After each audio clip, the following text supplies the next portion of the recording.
पातालखंड तेजपुर के राजा सत्यवान की जन्म कथा। सत्यवान का शत्रुघ्न को सर्वस्व समर्पण। शेष जी कहते हैं, मुनिवर, सुवर्ण पत्र से शोभा पाने वाला यह यज्ञ संबंधी अश्व पूर्वोक्त देशों में भ्रमण करता हुआ तेजपुर में गया, जहाँ के राजा सत्यवान सत्य धर्म का आश्रय लेकर प्रजा का पालन करते थे।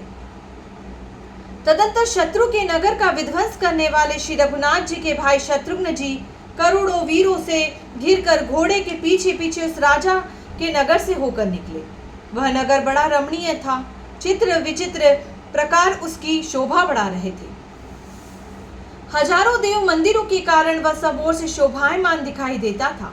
भगवान शंकर के मस्तक पर निवास करने वाली महादेवी भगवती भगीरथी वहां प्रवाहित हो रही थी। उनके तट पर ऋषि महर्षियों का समुदाय निवास करता था। तेजपुर में रहने वाले प्रत्येक ब्राह्मण के घर में जो अग्निहोत्र का धुआं उठता था, वह पाप में डूबे हुए बड़े बड़े पातकियों को भी पवित्र कर देता था। उस नगर को देखकर शत्रुघ्न ने सुमति से पूछा, मंत्रीवर, यह सामने दिखाई देने वाला नगर किसका है, जो धर्म पूर्वक पालित होने के कारण मेरे मन को अपार आनंद प्रदान करता है। सुमति ने कहा, स्वामी, यहाँ के राजा भगवान विष्णु के भक्त हैं। आप सावधान होकर उनकी कल्याणमयी कथाओं को सुने। उनका श्रवण करने से मनुष्य ब्रह्म हत्या जैसे पाप से भी मुक्त हो जाता है। इस नगर के राजा का नाम है सत्यवान। वे श्री रामचंद्र जी के चरणारविंदों का रसपान करने के लिए भ्रमर एवं जीवन मुक्त हैं। उन्हें यज्ञ और उसके अंगों का पूर्ण ज्ञान है। वे महान कर्मठ और प्रजाजनों के रक्षक हैं। पूर्व काल में यहाँ ऋतंभर नाम के एक राजा हो गए हैं। उन्हें कोई संतान नहीं थी। उनके कई स्त्रियां थी, परंतु उनमें से किसी के गर्भ से भी राजा को पुत्र की प्राप्ति नहीं हुई। एक दिन देववश उनके यहाँ जाबली नामक मुनि पधारे। राजा ने कुशल प्रश्न के पश्चात उनसे पुत्र उत्पन्न होने का उपाय पूछा। ऋतंबर ने कहा, स्वामी, मैं संतानहीन हूँ। मुझे कोई ऐसा उपाय बताइए जो पुत्र उत्पन्न होने में सहायक हो, जिसका प्रयोग करने से मेरी वंश परंपरा की रक्षा करने वाला एक श्रेष्ठ पुत्र उत्पन्न हो। राजा की यह बात सुनकर मुनि श्रेष्ठ जाबाली ने कहा, राजन, संतान प्राप्ति की इच्छा वाले मनुष्य के लिए 3 प्रकार के उपाय बताए गए हैं। भगवान विष्णु की, गो की अथवा भगवान शिव की कृपा। अतः तुम देव स्वरूपा गो की पूजा करो, क्योंकि उसकी पूंछ, मुंह, सींग तथा पृष्ठ भाग में ही देवताओं का निवास है।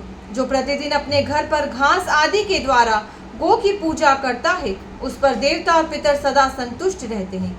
जो उत्तम व्रत का पालन करने वाला मनुष्य प्रतिदिन नियम पूर्वक गो को भोजन देता है, उसके लिए सभी मनोरथ उस सत्य धर्म का अनुष्ठान करने के कारण पूर्ण हो जाते हैं। यदि घर में प्यासी हुई गाय बंधी रहे, रजस्वला कन्या अविवाहित हो तथा देवता के विग्रह पर दूसरे दिन का चढ़ाया हुआ निर्माल्य पड़ा रहे, तो ये सभी दोष पहले के किए हुए पुण्य को नष्ट कर डालते हैं। जो मनुष्य घास चरती हुई गो को रोकता है, उसके पूर्वज पितर पतनोन्मुख होकर कांप उठते हैं। जो मूढ़ बुद्धि मानव गो को लाठी से मारता है, उसे हाथ से हीन होकर यमराज के नगर में जाना पड़ता है। जो गो के शरीर से डांस और मच्छरों को हटाता है, उसके पूर्वज कृतार्थ होकर अधिक प्रसन्नता के कारण नाच उठते हैं और कहते हैं, हमारा यह वंशज बड़ा भाग्यवान है। अपनी गो सेवा के द्वारा यह हमें तार देगा। इस विषय में जानकर लोग एक प्राचीन इतिहास का उदाहरण दिया करते हैं, जो धर्मराज के नगर में राजा जनक के सामने अद्भुत रूप से घटित हुआ था। एक समय की बात है, राजा जनक ने योग के द्वारा अपने शरीर का परित्याग कर दिया। उस समय उनके पास एक विमान आया, जो शुद्र घंटिकाओं से शोभा पा रहा था। राजा दिव्य देह से विमान पर आरूढ़ होकर चल दिए और उनके त्यागे हुए शरीर को सेवक गण उठा ले गए।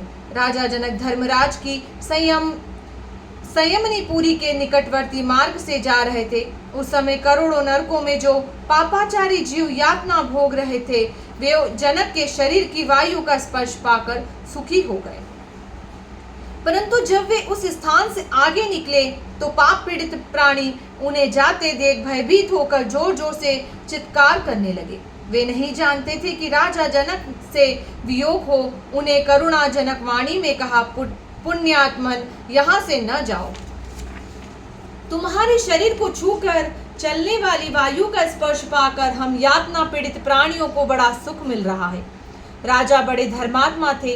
उन दुखी जीवों की पुकार सुनकर उनके हृदय में करुणा भर आई। वे सोचने लगे, यदि मेरे रहने से इन प्राणियों को सुख होता है तो अब मैं इसी नगर में निवास करूंगा। यही मेरे लिए मनोहर स्वर्ग है। ऐसा विचार करके राजा जनक दुखी प्राणियों को सुख पहुंचाने के लिए वहीं नरक के दरवाजे पर ही ठहर गए। उस समय उनका हृदय दया से परिपूर्ण हो रहा था। इतने ही में नरक के उस दुखदायी द्वार पर नाना प्रकार पातक के करने वाले प्राणियों को कठोर यातना देते हुए स्वयं धर्मराज उपस्थित हुए। उन्होंने देखा महान पुण्यात्मा तथा दयालु राजा जनक विमान पर आरूढ़ हो नरक के दरवाजे पर खड़े हैं। उन्हें देखकर प्रेतराज हंस पड़े और बोले, राजन, तुम तो समस्त धर्मात्माओं के शिरोमणि हो, भला तुम यहाँ कैसे आए? यह स्थान तो प्राणियों की हिंसा करने वाले पापाचारी एवं दुष्टात्मा जीवों के लिए है। यहाँ तुम्हारे समान पुण्यात्मा पुरुष नहीं आते। यहाँ उन्हीं मनुष्यों का आगमन होता है जो अन्य प्राणियों से द्रोह करते हैं, दूसरों पर कलंक लगाते तथा औरों का धन लूट खसोट कर जीविका चलाते हैं, जो अपनी सेवा में लगी हुई धर्मपरायणा पत्नी को बिना किसी अपराध के त्याग देता है, उसको भी यहाँ आना पड़ता है। जो धन के लालच में फंसकर मित्र के साथ धोखा करता है, वह मनुष्य यहाँ आकर मेरे हाथ से भयंकर यातना प्राप्त करता है। जो मूर्छित मानव दंभ द्वेष अथवा उपहासवश मन वाणी एवं क्रिया द्वारा कभी भगवान श्री राम का स्मरण नहीं करता, उसे बांधकर मैं नरकों में डाल देता हूँ और अच्छी तरह पकाता हूँ। जिन्होंने नरक के कष्ट का निवारण करने वाले रमानाथ भगवान श्री विष्णु का स्मरण किया है, वे मेरे स्थान को छोड़कर बहुत शीघ्र वैकुंठ धाम को प्राप्त होते हैं। मनुष्यों के शरीर में तभी तक पाप ठहर पाता है जब तक कि वे अपने जीवा से श्री राम नाम का उच्चारण नहीं करते।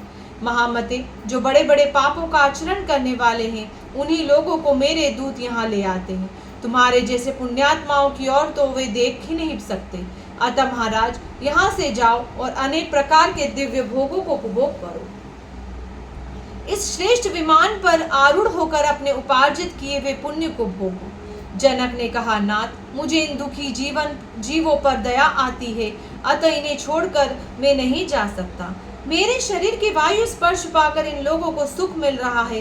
धर्मराज, यदि आप नरक में पड़े हुए इन सभी प्राणियों को छोड़ दें तो मैं पुण्यात्माओं के निवास स्थान स्वर्ग को सुखपूर्वक जा सकता हूँ। धर्मराज बोले, राजन, यह जो तुम्हारे सामने खड़ा है, इस पापी ने अपने मित्र की पत्नी के साथ, जो इसके ऊपर पूर्ण विश्वास करती थी, बलात्कार किया है। इसलिए मैंने इसे लोह शंकु नामक नरक में डालकर 10,000 वर्षों तक पकाया है। इसके पश्चात इसे सूअर की योनि में डालकर अंत में मनुष्य के शरीर में उत्पन्न करना है। मनुष्य योनि में यह नपुंसक होगा। इस दूसरे पापी ने अनेकों बार बलपूर्वक पराई स्त्रियों का आलिंगन किया है, इसलिए यह 100 वर्षों तक रौरव नरक में पकाया जाएगा। और यह जो पापी खड़ा है, यह बड़ी नीच बुद्धि का है। इसने दूसरों का धन चुराकर स्वयं भोगा है, इसलिए इसके दोनों हाथ काटकर मैं इसे पुयशोणित नामक नरक में पकाऊंगा। इसने सायकाल के समय भूख से पीड़ित हो घर पर आए हुए अतिथि का वचन द्वारा भी स्वागत सत्कार नहीं किया है, अतः इसे अंधकार से भरे हुए नामिस्त्र नामक नरक में गिरना उचित है। वहां भ्रमरों से पीड़ित होकर यह 100 वर्षों तक यातना भोगे। यह पापी उच्च स्वर से दूसरों की निंदा करते हुए कभी लज्जित नहीं हुआ है, तथा उसने भी कान लगाकर अनेकों बार दूसरों की निंदा सुनी है। अतः ये दोनों पापी अंधकूप में पड़कर दुख पर दुख उठा रहे हैं। यह जो अत्यंत उद्विग्न दिखाई दे रहा है, मित्रों से द्रोह करने वाला है, इसलिए इसे रौरव नरक में पकाया जाता है। नरश्रेष्ठ, इन सभी पापियों को इनके पापों का भोग कराकर छुटकारा दूंगा। अतः तुम उत्तम लोकों में जाओ, क्योंकि तुमने पुण्य राशि का उपार्जन किया है। जनक ने पूछा, धर्मराज, इन दुखी जीवों का नरक से उद्धार कैसे होगा? आप वह उपाय बतावे जिसका अनुष्ठान करने से इन्हें सुख मिले। धर्मराज बोले, महाराज, इन्होंने कभी भगवान विष्णु की आराधना नहीं की, उनकी कथा नहीं सुनी, फिर इन पापियों को नरक से छुटकारा कैसे मिल सकता है? इन्होंने बड़े बड़े पाप किए हैं, तो भी यदि तुम इन्हें छुड़ाना चाहते हो तो अपना पुण्य अर्पण करो। कौन सा पुण्य, सो मैं बतलाता हूँ। एक दिन प्रातःकाल उठकर तुमने शुद्ध चित्त से श्री रघुनाथ जी का ध्यान किया था, जिनका नाम महान पापों का विनाश करने वाला है। नरश्रेष्ठ, उस दिन तुमने जो अकस्मात राम राम का उच्चारण किया था, उसी का पुण्य इन पापियों को दे डालो, जिससे इनका नरक से उद्धार हो जाए।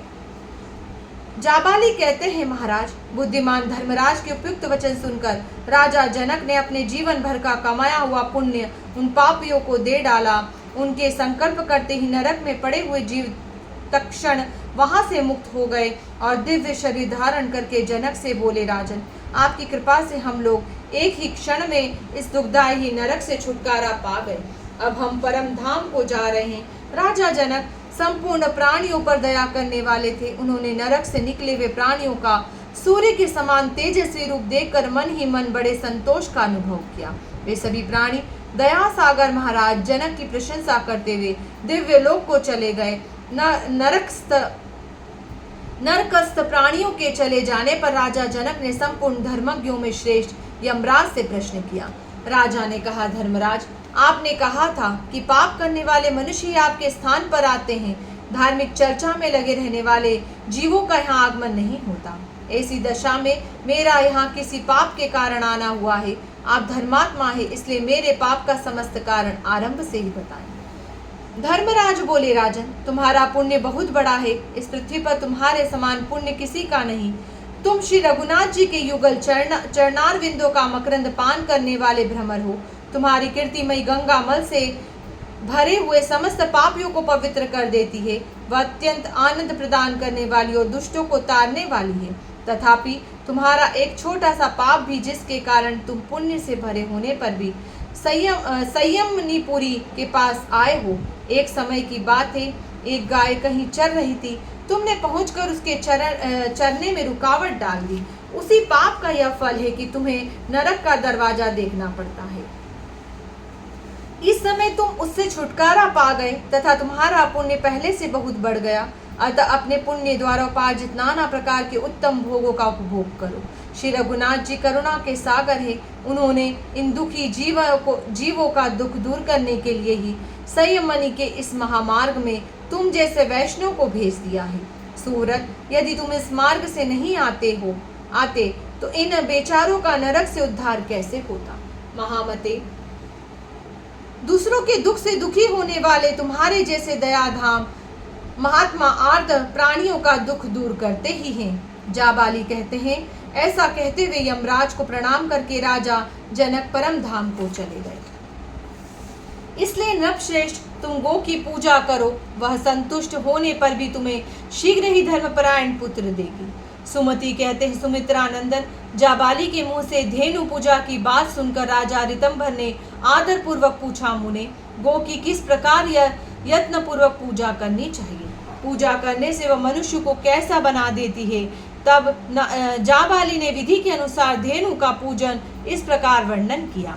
राजन, गो सेवा का व्रत लेने वाला पुरुष प्रतिदिन गो चराने के लिए जंगल में जाए। गाय को यव खिलाकर उसके गोबर में जो यव आ जाए उनका संग्रह करे। पुत्र की इच्छा रखने वाले पुरुष के लिए उन्हीं यवों को भक्षण करने का विधान है। जब गो जल पिए तभी उसको भी पवित्र जल पीना चाहिए। जब वह ऊंचे स्थान में रहे तो उसको उससे नीचे स्थान में रहना चाहिए। प्रतिदिन गो के शरीर से डांस और मच्छरों को हटावे और स्वयं ही उसके खाने के लिए घास ले आवे। इस प्रकार सेवा में लगे रहने पर गो तुम्हें धर्मपरायण पुत्र प्रदान करेगी। जाबाली मुनि की बात सुनकर राजा ऋतंभर ने श्री रघुनाथ जी का स्मरण किया और शुद्ध चित होकर व्रत का पालन आरंभ किया। वे पहले बताए अनुसार धेनु की रक्षा करते हुए उसे चराने के लिए प्रतिदिन महान वन में जाया करते थे। श्री रामचंद्र जी के नाम का स्मरण करना और संपूर्ण प्राणियों के हित में लगे रहना, यही उनका प्रतिदिन का कार्य था। उनकी सेवा से संतुष्ट होकर सुरभि ने कहा, राजन, तुम अपने हार्दिक अभिप्राय के अनुसार मुझसे कोई वर मांगो जो तुम्हारे मन को प्रिय लगे। तब राजा बोले, देवी, मुझे ऐसा पुत्र दो जो परम सुंदर श्री रघुनाथ जी का भक्त, पिता का सेवक तथा अपने धर्म का पालन करने वाला हो। पुत्र की इच्छा रखने वाले राजा को मनोवांछित वरदान देकर दयामयी देवी कामधेनु वहां से अंतर ध्यान हो गई। समय आने पर राजा को पुत्र की प्राप्ति हुई, जो परम वैष्णव श्री रामचंद्र जी का सेवक हुआ। पिता ने उसका नाम सत्यवान रखा। सत्यवान बड़े ही पितृभक्त और इंद्र के समान पराक्रमी हुए। उनको पुत्र के रूप में पाकर राजा ऋतंबर को बड़ी प्रसन्नता हुई। अपने पुत्र को धार्मिक जानकर राजा हर्ष में मग्न रहते थे। वे राज्य का भार सत्यवान को ही सौंप स्वयं तपस्या के लिए वन में चले गए। वहां भक्ति पूर्वक हृदय से भगवान ऋषिकेश की आराधना करके वे निष्पाप हो गए और शरीर सहित भगवद धाम को प्राप्त हुए। शत्रुघ्न जी ऋतंबर के चले जाने पर राजा सत्यवान ने भी अपने धर्म के अनुष्ठान से लोकनाथ श्री रघुनाथ जी को संतुष्ट किया। भगवान रमानाथ से प्रसन्न होकर सत्यवान को अपने चरण कमलों में अविचल भक्ति प्रदान की, जो यज्ञ करने वाले पुरुषों के लिए करोड़ों पुण्यों के द्वारा दुर्लभ है। वे प्रतिदिन सुस्थिर चित्त से संपूर्ण लोगों को पवित्र करने वाली श्री रघुनाथ जी की कथा का आयोजन करते। उनके हृदय में सबके प्रति दया भरी हुई है, जो लोग रमानाथ श्री रघुनाथ जी का पूजन नहीं करते उनको वे इतना कठोर दंड देते हैं, जो यमराज के लिए भी भयंकर है। 8 वर्ष के बाद 80 वर्ष की अवस्था होने तक सभी मनुष्यों से वे एकादशी का व्रत कराया करते हैं। तुलसी की सेवा उन्हें बड़ी प्रिय है। लक्ष्मीपति के चरण कमलों में चढ़ी हुई उत्तम माला उनके गले से कभी दूर नहीं होती। अपनी भक्ति के कारण वे ऋषियों के भी पूजनीय हो गए, फिर औरों के लिए क्यों न होंगे। श्री रघुनाथ जी के स्मरण से तथा उनके प्रति प्रेम करने से राजा सत्यवान के सारे पाप धुल गए हैं, संपूर्ण अमंगल नष्ट हो गए हैं। ये श्री रामचंद्र जी के अद्भुत अश्व को पहचान कर यहाँ आएंगे और तुम्हें अपना यह अकंटक राज्य समर्पित करेंगे। राजन, जिसके विषय में तुमने पूछा था वह उत्तम प्रसंग मैंने तुमको सुना दिया। शेष जी कहते हैं, तदंतर नाना प्रकार के आश्चर्यों से युक्त वह यज्ञ संबंधी अश्व राजा सत्यवान के नगर में प्रविष्ट हुआ। उसे देखकर वहां की सारी जनता ने राजा के पास जा निवेदन किया, महाराज, भगवान श्री राम का अश्व इस नगर के मध्य से होकर आ रहा है। शत्रुघ्न उसके रक्षक हैं। राम, यह 2 अक्षरों का अत्यंत मनोरम नाम सुनकर सत्यवान के हृदय में बड़ी प्रसन्नता हुई। उनकी वाणी गदगद हो गई। वे कहने लगे, जिन भगवान श्री राम को मैं सदा अपने हृदय में धारण करता हूँ, मन में चिंतन करता हूँ, उन्हीं का अश्व शत्रुघ्न जी के साथ मेरे नगर में आ गया है। उसके पास श्री राम चरणों की सेवा करने वाले हनुमान जी भी होंगे, जो कभी भी श्री रघुनाथ जी को अपने मन से नहीं बिसारते। जहाँ शत्रुघ्न है, जहाँ वायु नंदन हनुमान जी हैं, तथा जहाँ श्री रामचंद्र जी के चरण कमलों की सेवा में रहने वाले अन्य लोग मौजूद हैं, वहीं मैं भी जाता हूँ। उन्होंने मंत्री को आज्ञा दी, तुम समूचे राज्य का बहुमूल्य धन लेकर शीघ्र ही मेरे साथ आओ। मैं श्री रघुनाथ जी के श्रेष्ठ अश्व की रक्षा अथवा श्री रामचरणों की सुदुर्लभ सेवा करने के लिए जाऊंगा। यह कहकर वे सैनिकों के साथ शत्रुघ्न के पास चल दिए। इतने में ही श्री रामचंद्र के छोटे भाई शत्रुघ्न भी राजधानी में आ पहुंचे। राजा सत्यवान मंत्रियों के साथ उनके पास आए और चरणों में पड़कर उन्हें अपना समृद्धिशाली राज अर्पण कर दिया। शत्रुघ्न ने राजा सत्यवान को श्री राम भक्त जानकर उनका विशाल राज्य उन्हीं के पुत्रों को, जिसका नाम रुक्म था, दे दिया। सत्यवान हनुमान जी से मिलने के पश्चात श्री राम सेवक सुबाहु से मिले तथा और भी जितने राम भक्त वहां पधारे थे, उन सब को हृदय से लगाकर उन्होंने अपने अपने कृतार्थ माना। फिर शत्रुघ्न जी के साथ होकर वे मन ही मन बड़े प्रसन्न हुए। इतने में वीर पुरुषों द्वारा सुरक्षित वह अश्व दूर निकल गया। अतः शूरवीरों से घिरे हुए शत्रुघ्न जी की भी राजा सत्यवान को साथ लेकर वहां से चल दिए। जय श्री राम।